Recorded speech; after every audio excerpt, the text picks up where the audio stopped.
Hi, good morning. ഞാൻ ആഷിഖ് കമാൽ. എന്തുണ്ട് വിശേഷം? എല്ലാവർക്കും സുഖല്ലേ? ശാപം കിട്ടിയ ജന്മങ്ങൾ, ആ വേർഡ് കേൾക്കുമ്പോൾ ശാപം ശരിക്കും അങ്ങനെ കിട്ടുമോ?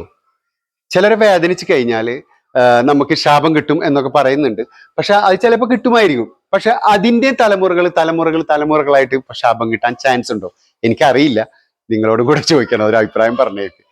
അങ്ങനെ ഒരു വേർഡ് ഞാൻ കേൾക്കേണ്ടി വന്നിട്ടുണ്ട് എൻ്റെ ഉപ്പാടെ ഒരു കസിൻ്റെ കയ്യിൽ നിന്ന്. കാരണം എന്താ വെച്ചാൽ, എൻ്റെ വാപ്പാക്ക് കുറേ സ്വത്തുക്കൾ ഉണ്ടായിരുന്നു. കുറേ സ്വത്തുക്കൾ മീൻസ് കുറേ സ്ഥലങ്ങളും കാര്യങ്ങളൊക്കെ ആയിട്ടുണ്ടായിരുന്നു. അത് ഈ പറഞ്ഞ പോലെ വാപ്പാടെ കുറച്ച് ശ്രദ്ധക്കുറവുകൊണ്ട് തന്നെ അതൊക്കെ വിറ്റ് വിറ്റ് വിറ്റ് വിറ്റ് വിറ്റ് നശിച്ചു പോകുന്ന ഒരു അവസ്ഥ ഉണ്ടായിട്ടുണ്ടായി. അതായിരിക്കും, അത് ആണ് ഞങ്ങളിൽ ഉണ്ടായിട്ടുള്ള ഒരു സംഭവം എന്ന് പറയണത്. അത് നമുക്കത് വിധിച്ചിട്ടില്ല, അത് പോയി. പിന്നെ നമ്മൾ പോയതിനെ കുറിച്ച് ചിന്തിക്കാതെ നമ്മൾ ഇനി എങ്ങനെ ഉണ്ടാക്കാം എന്നുള്ളതിനെ കുറിച്ചാണ് നമ്മൾ പിന്നീട് ചിന്തിക്കുകയും ഞാനാവട്ടെ എൻ്റെ രണ്ട് ബ്രദേഴ്സ് ആവട്ടെ അവരൊക്കെ സ്വന്തമായിട്ടൊരു വീടും കാര്യങ്ങളൊക്കെ കണ്ടെത്തി സ്വന്തമായിട്ട് ഉണ്ടാക്കുകയും കാര്യങ്ങളൊക്കെ ചെയ്തിട്ടുണ്ട്. പക്ഷേ ഈ വാപ്പാടെ ഈ കസിൻ്റെ വീട്ടിൽ വെച്ചിട്ട് ഒരു സംഭവം ഉണ്ടായപ്പോൾ അയാളെ സംസാരത്തിൽ പറഞ്ഞിട്ടുണ്ടായിരുന്നു, നിങ്ങൾക്കൊക്കെ എന്താണ് യോഗ്യത, ശാപം കിട്ടിയ ജന്മങ്ങളല്ലേ നിങ്ങൾ. വളരെ ഇസ്ലാമികപരമായിട്ട് നന്നായിട്ട് അറിവുള്ള ഒരു മനുഷ്യൻ, അയാളെ വായിൽ നിന്ന് പെട്ടെന്ന് അങ്ങനെ ഒരു വേർഡ് വന്നിട്ടുണ്ടായി.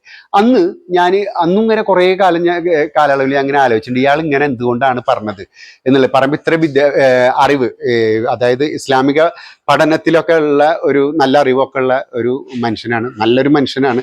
പക്ഷെ ഇയാളുടെ ഒരു കാര്യം വന്നപ്പോൾ തന്നെ പെട്ടെന്ന്, അതാണ് എത്ര അറിവുള്ളവനായിരുന്നാലും സ്വന്തം കാര്യം വരുമ്പോൾ വായന്ന് വരുന്ന വാക്കുകൾ എന്താണെന്നുള്ളത് പറയാൻ പറ്റില്ല, ആ രൂപത്തിലേ വരും. അങ്ങനത്തെ ഒരു കാര്യം ഇയാൾ പറഞ്ഞിട്ടുണ്ടായി. അപ്പോൾ ഇങ്ങൊരു പറഞ്ഞേൽക്കാണ് ഞാൻ പറഞ്ഞിട്ടാ, ഇങ്ങൊരു അന്ന് പറഞ്ഞിട്ട് പോയി. ഇയാൾ ഉദ്ദേശിച്ചത് ശാപം കിട്ടിയ ജന്മങ്ങൾ എന്ന് പറഞ്ഞാൽ ഞങ്ങൾ ഈ കണ്ട സ്വത്തുക്കൾ കംപ്ലീറ്റ് പോയി, ഇപ്പൊ ഒന്നുമില്ലാത്ത അവസ്ഥയിലേക്ക് എത്തിയില്ലേ എന്നുള്ളതാണ് പറഞ്ഞത്. അതിൽ ഞാൻ എന്ത് പഴിച്ചു മനസ്സിലായ? ഇയാൾ എല്ലാവരെയും തട്ടിക്കഴുത്തി പറയുന്ന ഒരു അവസ്ഥ ഉണ്ടായിട്ടുണ്ടായി. ഇങ്ങൊരു വലിയ അത്യാവശ്യം ഗൾഫ് കൺട്രിയിൽ കുറച്ച് ബിസിനസ്സും കാര്യങ്ങളൊക്കെ ഉള്ള ഒരാളായിരുന്നു. അത് മൊത്തത്തിൽ പൊട്ടിപ്പോയി. എന്നിട്ട് അയാൾ പെട്ടെന്ന് ഒരു വലിയൊരു അധപ്പതനം പതിച്ചിട്ടുണ്ടായി. അത് അയാൾക്ക് ആരിൽ നിന്ന് കിട്ടിയ ശാപമായിരിക്കും. അപ്പോ ഇത് നമുക്ക് ദൈവമായിട്ട് നമുക്ക് എന്തെങ്കിലും ശ്രദ്ധക്കുറവോ അല്ലെങ്കിൽ വേറെ എന്തെങ്കിലും പ്രശ്നങ്ങളോ അല്ലെങ്കിൽ എന്തെങ്കിലുമൊക്കെ ആയിട്ട് പറ്റിപ്പോകുന്ന കാര്യങ്ങളാണ്. അത് ചെയ്ത ആളെ പഴിക്കാതെ അതിന്റെ ബാക്കിയുള്ള പത്രങ്ങളെയും കൂടെ ഇതാക്കരുത്. ഇങ്ങോർക്ക് ഇതൊക്കെ അങ്ങനെ ഒരു അധപ്പതനം സംഭവിച്ചത് അങ്ങനെ അയാൾ പറഞ്ഞ വാക്ക് വെച്ച് നോക്കുകയാണെങ്കിൽ ഈ അധപ്പതനം അയാൾക്കും ഒരു ശാപമല്ലേ.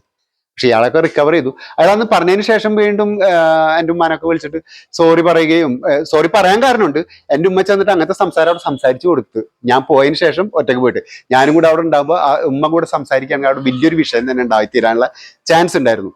അതുകൊണ്ട് തന്നെ ഞങ്ങൾ വീട്ടിലേക്ക് പോയി. പിന്നെ ഉമ്മ പോയിട്ട് ശരിക്കൊന്ന് പെരുമാറിയതുകൊണ്ട് വാക്കുകളെ കൊണ്ട്, അതുകൊണ്ട് തന്നെയാണ് ആള് സോറി പറയാൻ കാല് പിടിക്കുകയെന്ന് കൈ പിടിച്ചിട്ട് കാല് പിടിക്കുകയെന്ന് വിചാരിച്ച് എന്നോട് ക്ഷമിക്കണം എന്നുള്ള പറയുകയും ചെയ്തിട്ടുണ്ടായി. അതുകൊണ്ട് ശാപം കിട്ടിയ ജന്മങ്ങൾ എന്ന് ഒറ്റ വഴിക്ക് പറയാനൊന്നും പാടില്ല എന്നാണ് എനിക്ക് പറയാനുള്ളത്.